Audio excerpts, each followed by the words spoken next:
So, I wanted to make a video about some things that happened to me yesterday and my medical condition and all of that.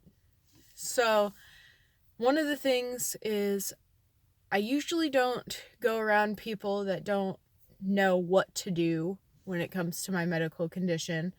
I try really hard to stick within my group and the people that I've talked to about my medical condition, that I have made very aware of how to handle it if I'm doing bad, and that's my group. Well, yesterday I wasn't able to do that entirely.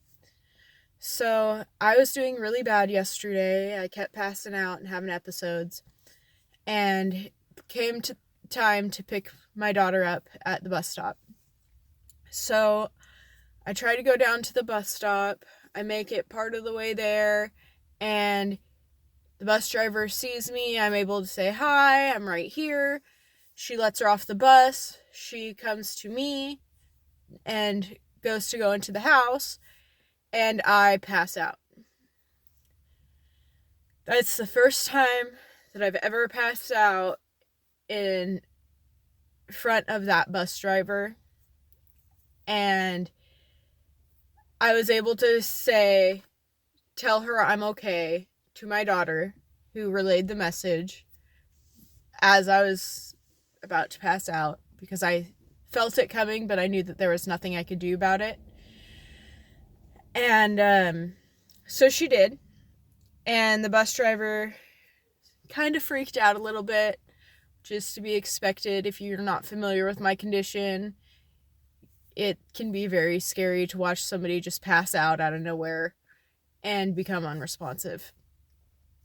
So my daughter went inside, and I just want to say one thing: my daughter is always safe, regardless of if I'm passed out or not. She is always safe. She is always taken care of. I always make sure that if I'm doing bad that day, there are other adults with me. They just happen to be in the house. She made it in the house perfectly fine, and everything was okay.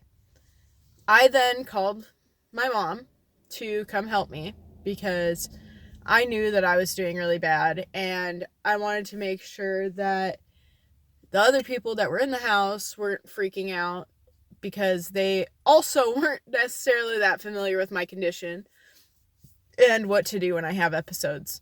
So I called my mom, and she came down.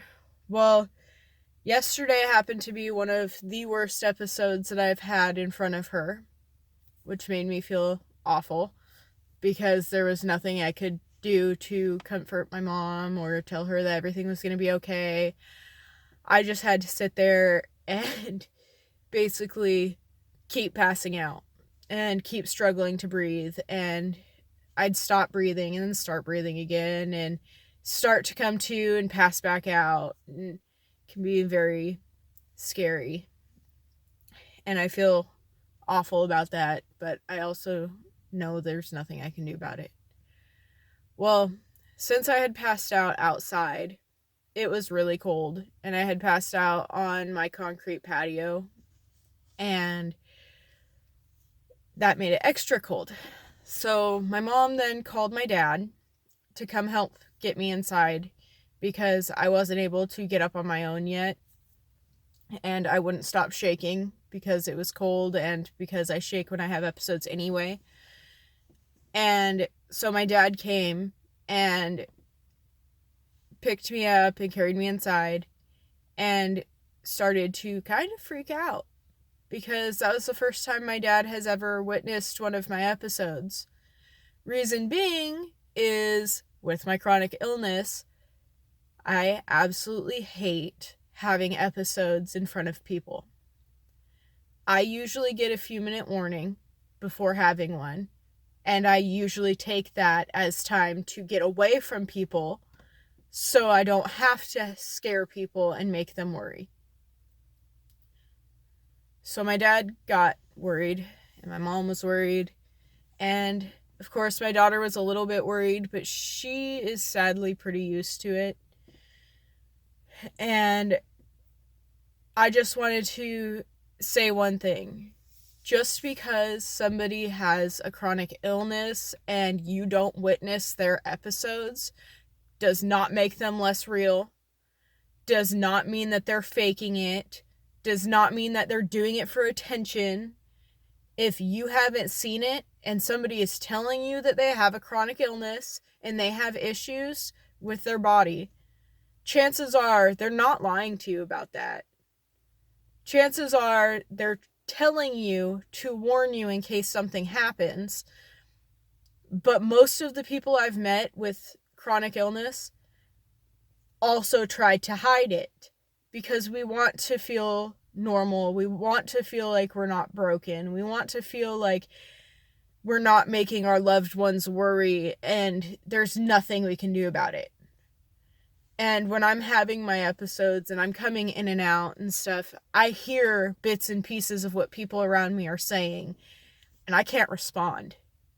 And that's probably one of the hardest things that I have to deal with, which is another reason I try to avoid people, because I can't, in my nature, I want to comfort those people that I care about. I want to tell them I'm okay. I want to tell them not to worry, and I can't.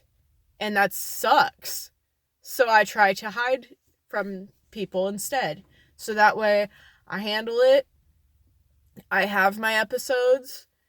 And then I try to move on with my life when I wake up. It's really, really hard.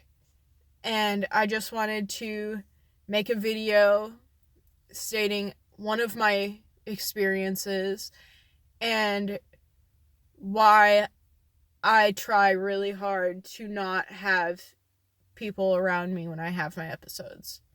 I want people not to have to worry or not to feel like they need to call 911 or anything like that.